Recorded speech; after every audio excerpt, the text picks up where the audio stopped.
what I'm going to talk about now is how money is created and the history of banking and how we deal with money now, how all that came to be. And what I'm going to do is use a popular analogy called the goldsmith analogy. This isn't something that was in the book, but I think it will really supplement what you've already read. A long time ago, when people were first deciding to barter and trade and use currency, people would trade things. They'd barter. So if I wanted a cow, I'd give somebody 5 chickens. Well, that's inefficient because if I don't have what the guy with the cow wants, I can't ever get the cow. I can't go sell, or I could sell my chickens to somebody else and for something the guy does want, for a horse, and then try and trade the horse for a cow, but that's just a big mess. So there's this demand for a stored value in a specific thing that everybody would want. And one of the first things that people came to decide on that mutually that would be worth money was gold. And the reason is because it was easy to identify, it didn't rust, didn't corrode really, and it was heavy. And it was also a very unique color. It couldn't be mistaken for something else. And its weight was a big deal because if you had if somebody gave you a gold coin and it was fake, it would be light. And gold was heavy, so you could tell that it was gold. And the only thing that's close to it is lead. And if someone used lead, and tried to paint it gold, granted gold paint a long time ago was a tricky thing, you could scrape it with your fingernail and the paint would come off and it wasn't real. So counterfeiting was extremely difficult, and so gold worked. And so goldsmiths had to create gold coins, is how everyone decided to, little coins just like we have today, decided to create gold coins to be used as currency. And so he would make gold coins, and then people would buy gold coins for various things, and so he would issue these gold coins. And people would carry these gold coins on their hip, or they'd keep them in their home, and they'd keep their entire net worth, all their money, with them. And that's dangerous because it gets stolen, then you have nothing. So people started to say, hey, Mr. Goldsmith, you keep all of your gold secure, so could you keep mine secure too? And he saw a business opportunity, so he thought, sure, I'll charge you a little bit, and I'll keep your gold nice and secure. And this is where the bank started. And so he would charge a little bit, and he'd keep their gold. And we'll just, for the sake of this discussion, we'll just call it a vault. They didn't necessarily have vaults then like we would think of them today, but we'll say he would put your gold in his vault. And so then when I went to go buy a cow, I'd sell my chickens, get some gold, and then I'd always immediately deposit it with the goldsmith. But I wanted to go buy a cow, and then the goldsmith, when he'd take my gold and put it in his vault, he had to give me a receipt for it. So I'd get a receipt for 100 ounces of gold. Well, I'd sell the chickens, take the gold, he'd give me the receipt, and then I'd go to buy the cow, and the guy would say, okay, I need 5 pieces of gold, 5 ounces of gold for this cow. I said, well, okay, well, let's go to the goldsmith, I'll pull out my gold, give you 5, and then you could put it in. And so people did this for a while, and then somebody said, well, why don't we just trade these receipts for gold? And so they tried to do that, but the receipts were for all of your gold. So the goldsmith noticed this and saw that this was a problem. So when I would deposit 100 ounces of gold, he'd give me 100 1-ounce certificates, 100 1-ounce pieces of paper, receipts for my gold. If I wanted to go buy a cow, I could give somebody 5 1-ounce certificates for that cow, and he would accept it because he knew that gold, he can go take those pieces of paper and take them to the goldsmith and get real gold. But what happened was people never did go to get the real gold. They just traded these pieces of paper. And the goldsmith would just sit on the gold. And after time, when people needed money to get a loan, they went to the goldsmith since they knew he had all this gold. And he had extra gold as well. And so people would go to the goldsmith and say, Mr. Goldsmith, I need a loan of 5 ounces of gold. And he'd give them a certificate worth 5 ounces. And he'd say, you know what, I'm going to charge you a little bit of interest for the trouble. So I'm going to charge you 10%, so you've got to bring back 5.5 ounces when you eventually pay me back. And so he would do this, and he started to make money off this interest. And so all the people in the town said, why is the goldsmith living so well? Something's not right here. So they said, we think you're spending our gold. And he said, I'm not spending the gold. Let's go to the vault. He opened up the vault, and all the gold is there. And so they were happy. They were satisfied with that. And he keeps lending gold out and collecting interest, and everybody's good. And this stimulates the economy, too, because he's allowing people that didn't have money to get money for a temporary time to grow whatever they were doing. Harvest, grow their crops, harvest more, whatever it might be. Well, the goldsmith had an idea.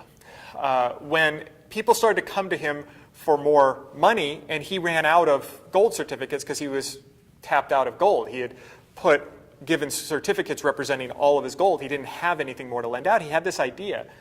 Why don't I issue certificates that maybe aren't backed up with real gold in the vault? Maybe if I have 1 ounce of gold in the vault for every 2 ounces I lend out.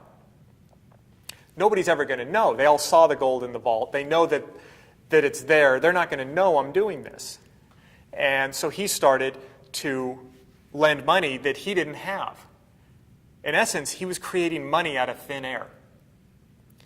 And people were happy about this because they could get their loans and grow their businesses, and the economy really started to take off in the town because more money was introduced into the economy. If there was, say, 10,000 ounces of gold total in the town before he started lending out money he didn't have, if he lended out with if he had half as much gold as he issued certificates, there was now 20,000 ounces of gold certificates circulating in the town. And with all that extra money in the town, the economy moved better, people were happier, they had more things, the economy was really stimulated, and he was doing great. He was rich at this point because he's getting so much interest on all of this money that he was just creating out of thin air. Well, over time, people began to get suspicious. And he started lending out more than 50%. Pretty soon he was lending out, say, 9 gold certificates for every 1 ounce that was still of real gold. This was a 10% reserve. And at that point, there's a ton of new money. He has a ton of money. And people got nervous. They asked him to see the gold. And it wasn't there, of course. So the goldsmith gets booted out of town. But then the government steps in and says, hey, wait a minute. This was a good thing. Look at where we are now compared to when we first started this whole gold thing. Our economy is 10 times bigger. This worked. What we need to do is regulate it. We need to make sure that he keeps at least 10% of real gold. We need to make sure that he is careful in who he lends it to and that it actually comes back. And everybody kind of was okay with this. It wasn't a secret what was going on. It wasn't talked about that much, but it wasn't a secret. And this is how the banking system came to be. You could lend out, usually the reserve was about 10%, 10% of the amount of gold you had in reserve. So for every ounce you have in reserve, you could lend out 9 ounces. And this is how the banking system worked for centuries. Well, eventually what happened was we didn't have enough gold to make loans at that reserve ratio to still issue out to keep the economy growing. There's this demand for more and more loans for the banks to create more money, but they were out of gold. They couldn't lend anymore. They were out of gold. And so countries in the 30s really started to go off of gold. They realized we can't keep producing gold at the rate at which we need to loan out and stimulate the economy. The amount of gold in the world, how easy it was to dig out, it just wasn't happening. And the other thing with gold is that as much as you dig out, people like to still have the real gold. And so people would go bury it in their yards or put it away forever. So the gold supply, as much as you're taking it out of the ground, is usually decreasing by that same amount in people hoarding it or putting it into jewelry, taking it out of currency circulation. So we just couldn't increase the gold supply enough to keep the economy stimulated. Governments went off of the gold standard. And what they did is they went on to a fiat currency. What fiat currency is that the government just issues as much money as they want, and it's based on nothing. Only the full faith and credit of that country. It's creating money out of thin air. Kind of scary. The government can print as much money as they want, but they still rely on the mechanism of the banks to loan the money out in order for it to get to the general population. The government, I should say, doesn't have a mechanism by which to directly infuse money into the economy without banks. An important note on money and currency is the discussion of cash.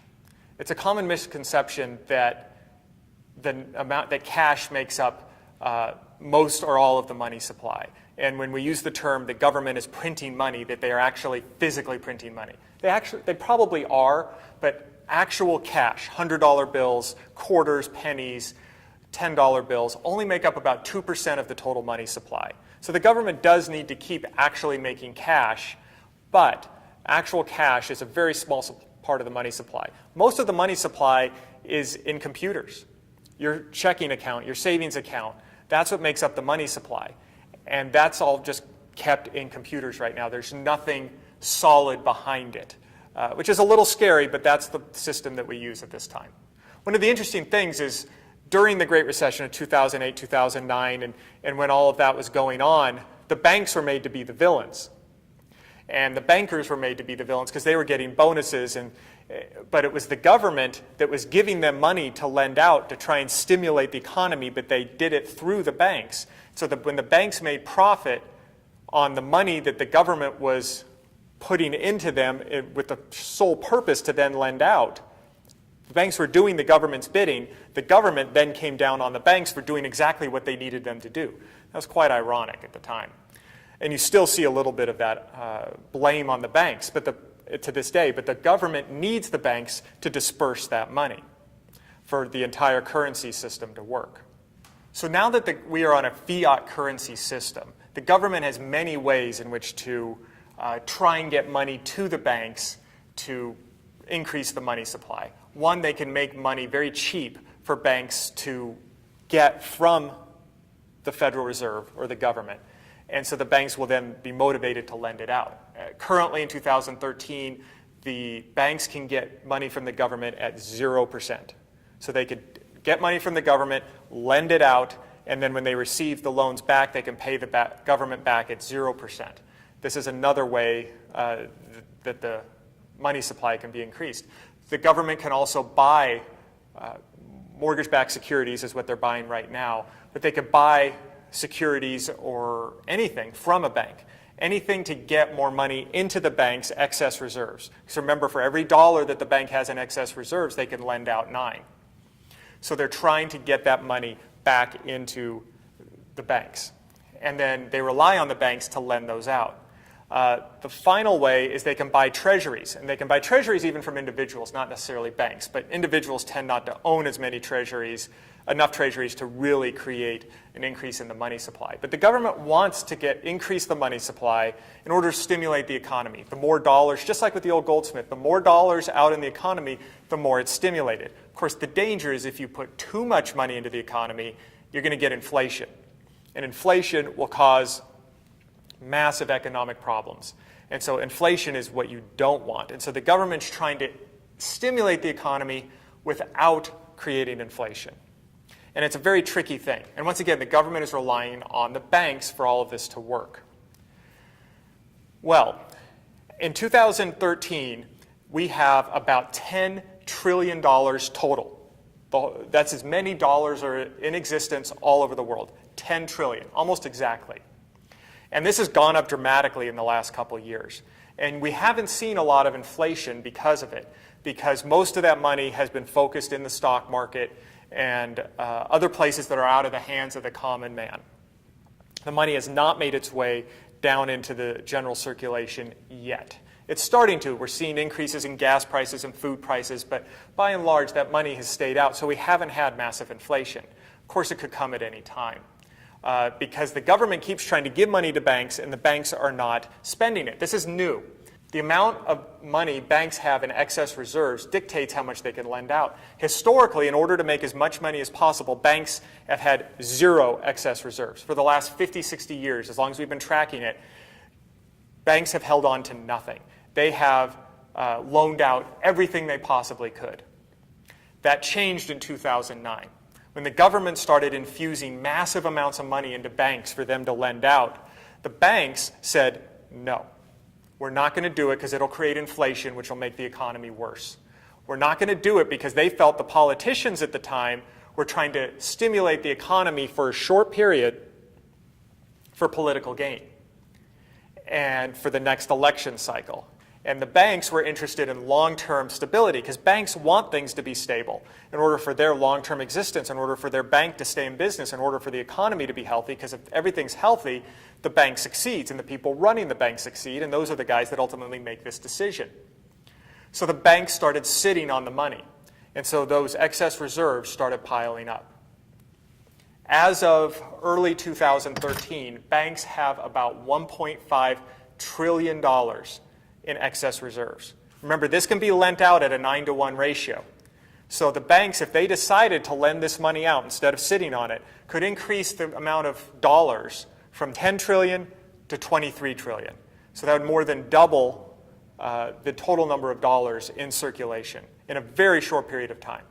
That assumes that there are enough people out there willing to take these loans, because that's how all this money would be dispersed amongst the general population, is through loans. That assumes that there's enough people out there to take the loans and to make the loans. But that's how much the banks are able to increase the money supply at any time. This is very scary. But the banks are not doing it because they know what would happen. And so the government keeps trying to come up with new ways to stimulate the economy, even though the banks aren't cooperating. They've relied on the banks are no longer cooperating. And that's really where we are right now, is the government is trying to infuse money, but is really having a hard time doing it. I hope you all enjoyed this brief summary of currency, banking, and where we are today.